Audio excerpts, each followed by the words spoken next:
Hello， 大家好，我是素宽 Mina。今天呢，很开心受邀呢到了台北市立的美术馆哦。虽然下着雨，但是心情是非常的开心的。那今天是来参加倪蒋怀纪念展怀德乐美的开幕典礼。很开心受邀这一次的画展，让我更认识台湾最重要的艺术推手。那倪蒋怀呢，他是出生在1993年，在台北的瑞芳。那从小呢，他就是在书香的家庭长大。那父亲呢是汉学私塾老师，那他从小呢就是念诗词啊、写书法啊，这是他日常的生活。那因为他有这样的文化背景呢，就是为他以后的创作跟思想奠定了很深厚的底蕴。那在1903年的时候呢，他就考进了台北的国语学校，在那里遇见了日本画家石川清一郎。那这个老师呢，不只教他技法，教他水彩，而且呢，还启发了他走向了写生跟西洋画的创作。所以这个老师是对他生命中非常重要的贵人，而他也是石川清一郎的贵人。那在1914年的时候呢，倪蒋怀他画下了景美的街道，那目前是被认为是最早是由台湾人的水彩画之一，所以呢也奠定了他在台湾第一位水彩画家。那虽然呢他也是很想要出国，一直有这个出国深造的想法，他想去日本。那原因是因为他的同才陈澄波啊，或者是廖继春这些朋友啊，都有去这个留日嘛。但是因为家里的考量跟生活啊，还有就是家人的劝说，所以他就决定留在台湾，投入矿业的工作。所以呢，他经常利用工作之余呢，在基隆港啊、瑞芳还有矿场他工作的附近写生，用水彩去记录台湾北部的山城、街道跟风景。那他的画作呢是比较细腻，而且非常的诚实。为什么呢？因为他去的时候都会记录当时的时间啊、地点跟天气。他更是台湾第一位艺术赞助者，因为他不仅收藏日本人的作品、台湾艺术家的作品，那也支持展览的推广。那他的画作呢，也是入选了台展跟日本的水彩画会，他相当活跃在艺术界。那在1936年的时候呢，他的身体就慢慢不好，他开始就是不再去外面写生，开始转向室内的创作。那但是这个时候呢，其实他有一个梦想，是想要建立一个美术馆，他连美术馆的名字呢也都想好了。那着手也是收藏中西的艺术品。那很可惜是这个梦想都还没有实现，他就是在1943年的时候，因为肾脏病他就过世了。那这一年他还没有50岁。另外我很想要分享跟特别感动的是，在2次大战的时候呢，就是大台北整个有空袭嘛，那他的家人那时候并没有想说我要赶快逃命，竟然将他倪蒋怀的作品将近500件的画作背在身上，就是由第二任的太太严花跟他的大儿子，就是一路上非常危险的逃往了瑞芳的老家，而且藏匿起来，妥善的保存。所以呢，我们今天呢才可以看到我们现场这么多的展览，非常的珍贵。那在2023年的时候呢，他的后代们就将这一批的作品无偿的捐赠给台北市立的美术馆。我的天哪！而且这个是历史40年以来赠与量最多的，所以他真的是一个艺术先行者的精神，所以他的贡献是非常的大，值得让更多人记住。那他的一生呢，其实是非常的安静，不喧闹，但是他的理想是非常的坚定跟诚恳。他画下了台湾的艺术起点。我会认为他是一个真正用生命守护、真正用艺术热爱生命的人。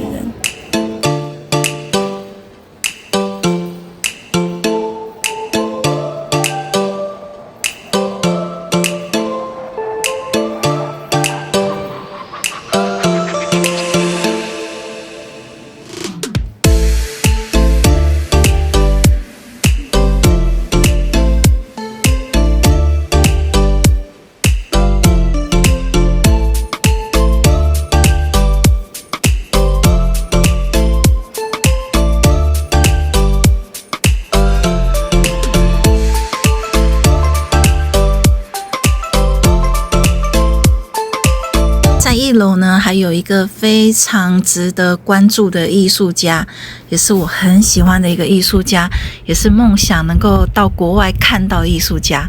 没有想到，就在台北市立美术馆看到了这么棒的当代艺术家，他就是奥拉佛·艾里亚森。那他是出生在冰岛的丹麦籍艺术家，出生在1967年。那他长期就是在德国的柏林。那他的作品呢，其实是非常的特别。他善用自然的元素，例如说是光啊、水、雾，然后调节空气的温度跟湿度。他会创造出一种情境，让观众会觉得说好像身临其境，这种空间感的体验。那他会希望说，你可以是用身体去感受树的存在，这种水跟光、湿度跟颜色的变化。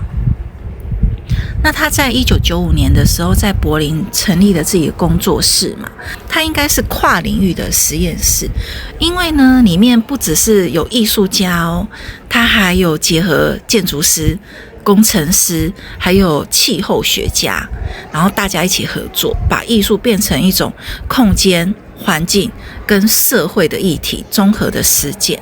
哇，真的是太酷了。然后呢，他是在2003年呢，他参加了50届的威尼斯双年展，在伦敦的泰勒现代美术馆，他有展出一件非常知名的作品《天气计划》。那这件的作品就闻名了世界，震撼了当时的当代艺术。我现在在花博园山，那这边在海霸王还在，哇，好饭店。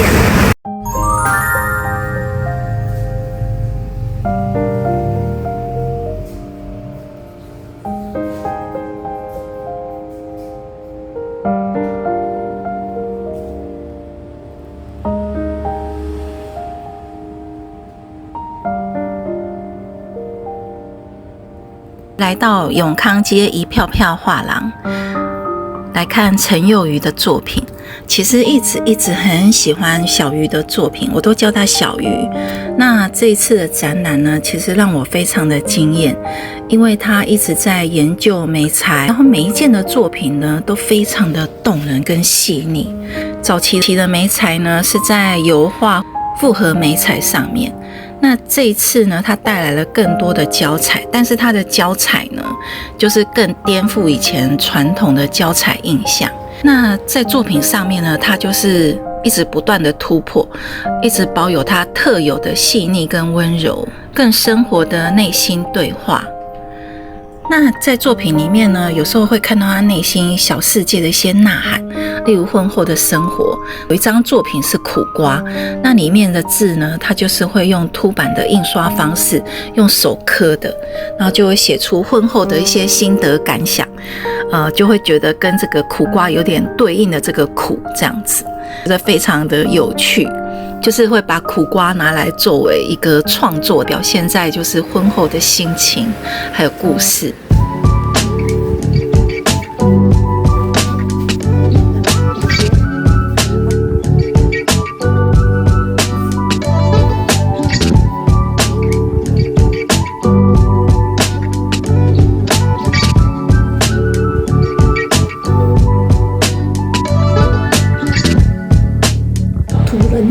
对，土人参，我觉得人家假的人参，然后他把天上仙女涂下来过一个虚假的人参那种感觉。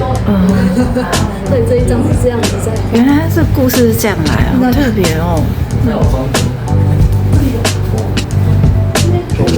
这个是第一张这个系列，然后插这一幅画就才能起的兴趣，就从跨年后插到这。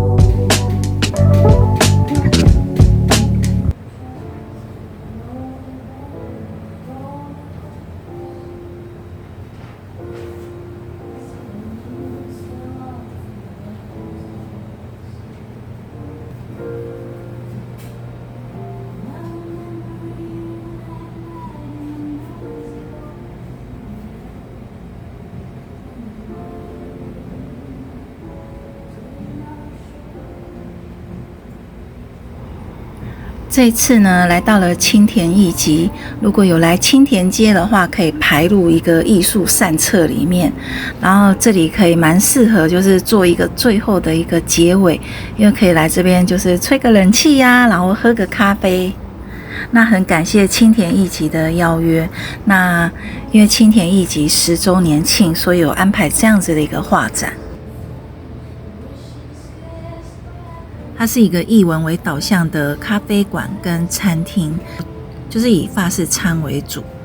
那这一次的作品呢，大概集结了近20张的作品，都是以植物为主，大概也是这10年来的心境。植物就是在描述自己内心的人生历程，对于人生的一些感慨跟感触。那有一些作品呢，就是在描述台湾的本土植物。那这一次比较特别的是，有延伸到了西藏的植物。因为就是疫情过后嘛，我有在做自媒体，然后因为自媒体从 YouTube 就是延伸到了世界各地，有很多的朋友是延伸到了西藏、蒙古，然后放了一些西藏比较特别的植物，例如说雪莲、红景天，还有青稞。植物是我的一个非常给我力量的，它无论是路边的小花，或者是说本土的植物，其实在当我最脆弱的时候，或者是我需要一些力量的时候，我就是会看这些植物，它们就会带给我很多坚强的一些力量。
都是比较以绘画为主。那陈庆元我相信大家也非常熟悉，他也是其实展艺非常丰富。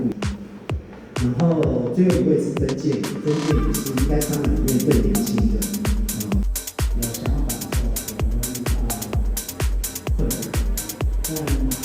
安卓艺术呢，它已经15周年了，所以这次有一个特展。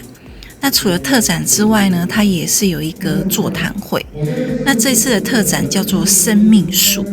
那生命树呢，里面有10几个艺术家，哇，实在太多的，实在来不及介绍。艺术家大卷深思，来自于他在美国驻村过冬的一个景象，就是雪会融化，然后又再度结冰，他就想到他的家乡日本枯山水，然后他也唤起了他对身份的一个深刻体认。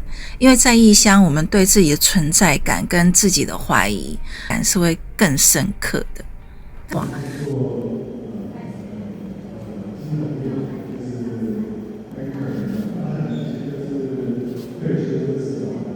另外一件作品是谢红军，那他据说这位艺术家是跟安卓画廊合作最久的艺术家之一哦。他是用女性的视角，透过绘画、素描、复合媒材，他主要是在探讨身体、情感跟记忆之间。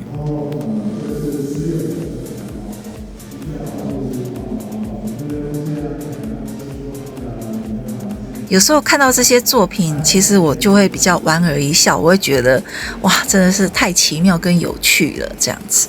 这个不在于你可不可以看得懂，去慢慢的体会跟感受，其实就够了。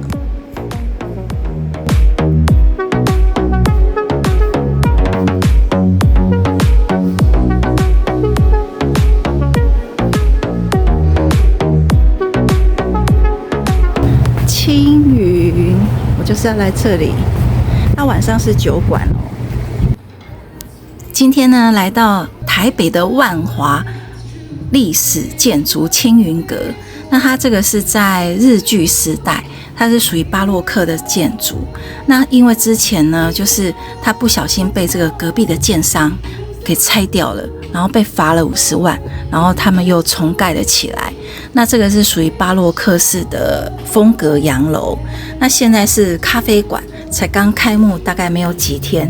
那我最喜欢就是在古迹里面啊，喝咖啡，然后静静享受这个复古的氛围。那这个青云阁呢，其实它很特别，以前是一个非常热闹的妓院，那曾经也做过艺旦间、料理亭，也做过剧场，所以它以前也有一个名字叫做和泉楼，或是叫醉花园。哇，醉花园这个名字一听就醉了。其实在万华算是规模最大的一楼。那在二战以后啊，这边竟然就是公娼寮，哇，这就是风化区最有名的地方了。后来1997年之后嘛，我们政府有废娼嘛，就变成这个古迹就荒废了。那慢慢的就是政府就是也把它就是修复起来。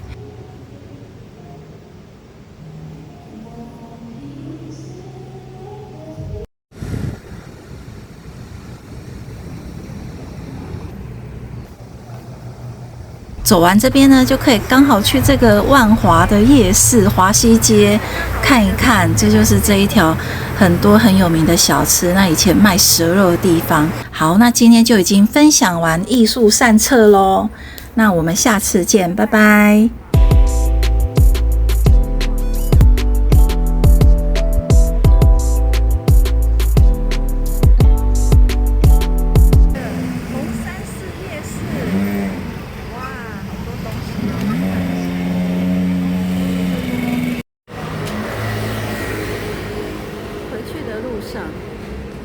仁爱干线还有6分钟，